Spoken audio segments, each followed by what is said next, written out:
Are you going to lose sleep tonight? Are you bracing for a sovereign credit downgrade? Or are you, like many of us, thinking that this time we'll get the pass and we'll have till December to prove that actually we can get through this, and perhaps in 6 months' time we can avoid a ratings downgrade altogether? Well, companies aren't taking risk, governments aren't taking risk, bond investors aren't taking risk, and more South African companies certainly are taking less risk on credit.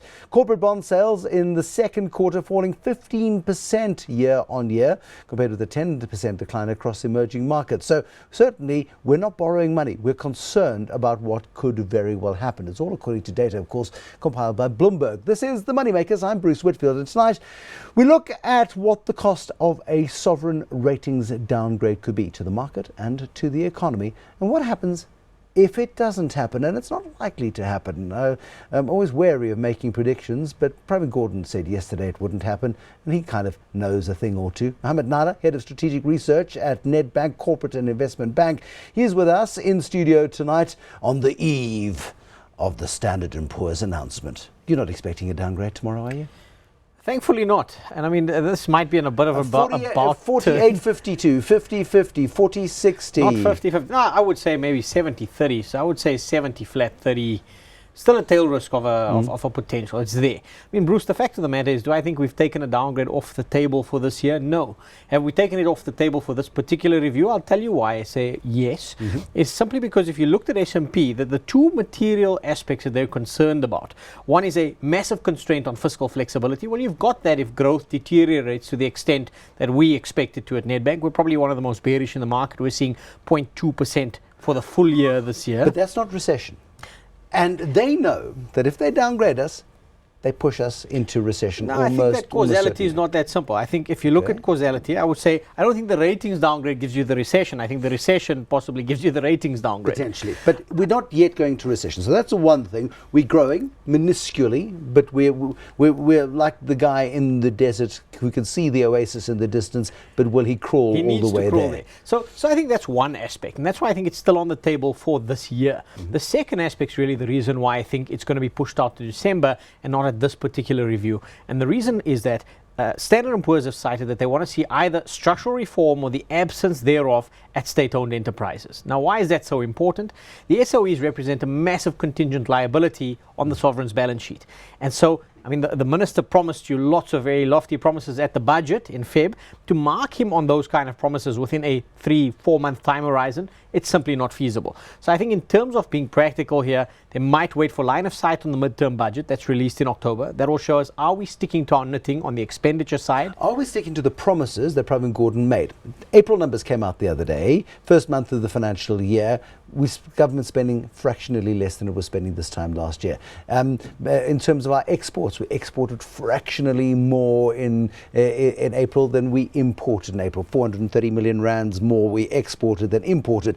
That's because the economy is slow, not because we got the structure of the economy right. But at least the data points aren't horrific either.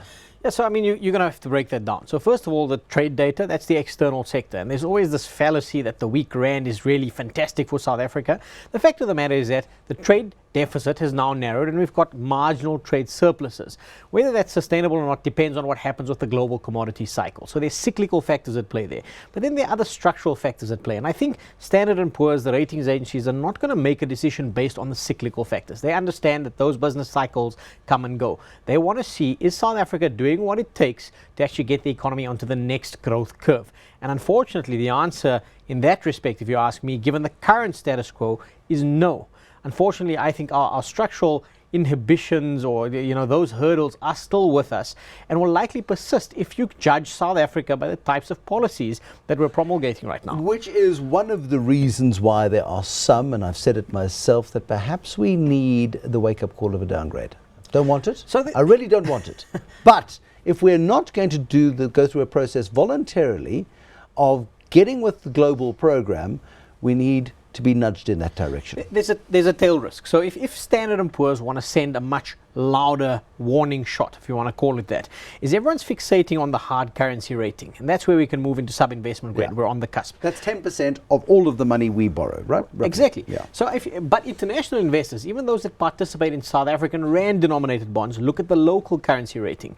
And that's currently 2 notches above. So the warning shot that S&P could signal to South Africa Inc. is narrowing the gap between the hard currency rating and the local currency rating. It doesn't push us into sub-investment grade, but it says, guys, we're serious about this. So they keep us on negative watch in terms of the dollar-denominated debt. So where we're sitting one step below sub-investment grade, they keep that.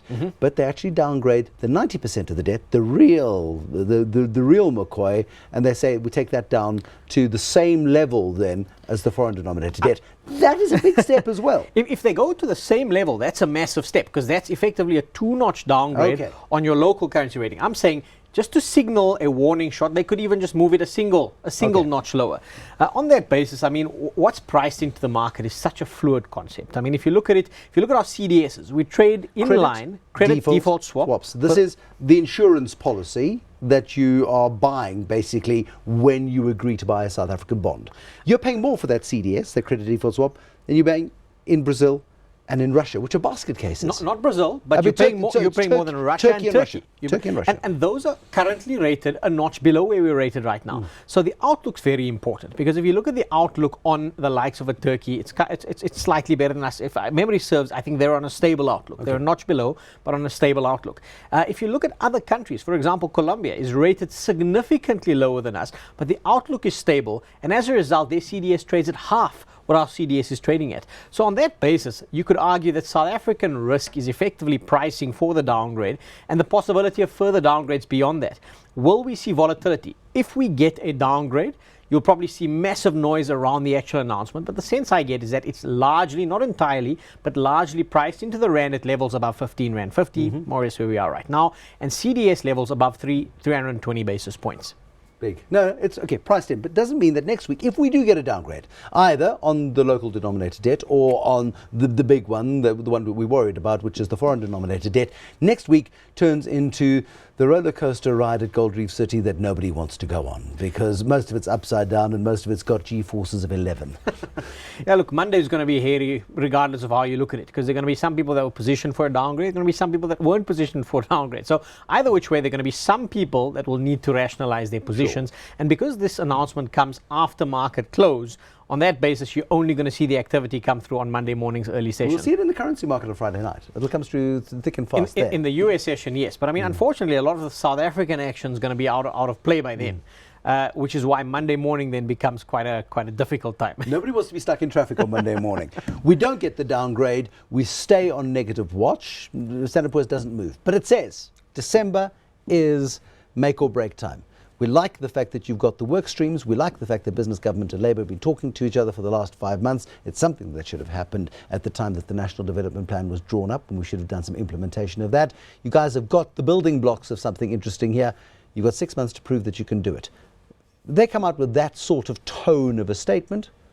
Next week looks okay. I think they've already done that. I mean, they've already signaled that despite this kind of collaboration between business and government, I mean, Standard & Poor's tend to be some of the more cynical people out there relative to their other ratings agencies' peers. And they've said that South Africa's fantastic at these plans, but we need to start seeing implementation. So I actually think the line that they toe is going to be a lot harsher. I think they might say, no downgrade for now, but boy, you're going to have to actually roll up your sleeves and do a lot of heavy lifting. And let's be frank, 6 months is not a long period of time.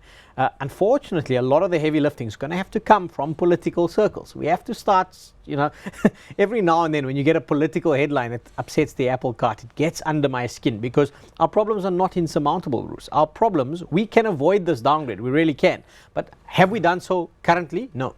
I've suggested very strongly that all the president has to do, very simple thing, one thing, he has to come, not his spokesperson, not anybody in the presidency, not an anonymous source, not Cyril Ramaphosa or anybody who works for McDonald's has to say, Pravin's our guy.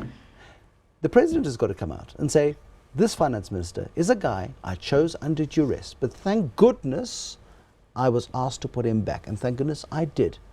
And I'm very relieved I did. because he's my guy. We haven't heard that from the president directly. That'll certainly be welcome. But the thing is, Bruce, I think we oversimplify the matter. If we do. boil it down to a Pravin versus Zuma debate, we've oversimplified the matter. We have. Our problems, prior to Nenegate, prior to the political risk, we were heading towards this downgrade We anyway. most certainly were, but with the refreshed thinking and the fresh approach of Pravin Gordhan, the crisis of 9/12 that saw Nene getting fired and the appointment of Pravin Gordhan is potentially the catalyst for a change in thinking. But it's only going to be a catalyst if there is a policy response. Not a soft and fuzzy response as we've seen so far, but a policy response. It needs to be a catalyst for action. It needs to not be a catalyst for more plans. And unfortunately, that's what we've seen. We've seen more plans being put on the table. And I'll take whatever good news you give me, Bruce. I'm not this perpetual bear. But the fact of the matter is that now's the time for real hard action. And unfortunately, as it stands now, we haven't seen delivery of that. It's why I think for December, and if things don't change, you're getting that downgrade. And that certainly would correlate with, again, additional wave of weakness economically and in financial markets. All that really matters is what Standard & Poor's thinks, and they've made their decision. We know they've made their decision. They've presented that to the National Treasury. The National Treasury now is going through a process of going through the statement and preparing a response. That comes through in the early evening of Friday night, and then we'll have a better idea. Yes, and I don't know if I'll be sleeping better on Friday night, but at least this unease in the short term will be past us. I mean, it's become this core focal point, pivot point. It's going to become like Plymouth Greece, isn't it? We every 6 months we're going to be 6 months down the line. We're going to be Groundhog If my Day. view plays out, that's exactly it. Is that we push out to December, and we're going to be having this discussion then again. Mohammed Nalla, it's always a pleasure to have these discussions with Mohammed Nalla. He's the head of strategic research at Nedbank Corporate and Investment Bank, a man with deep insight into the way financial markets work, and an amateur historian. I had to have that jibe. Will the risk outweigh the rewards? Will South Africa get to the brink and turn back as we have so often before? I suspect we might. Tomorrow, December's another game altogether. Have a good evening and look forward to D-Day. It's not downgrade day, it's decision day, Friday. Good night.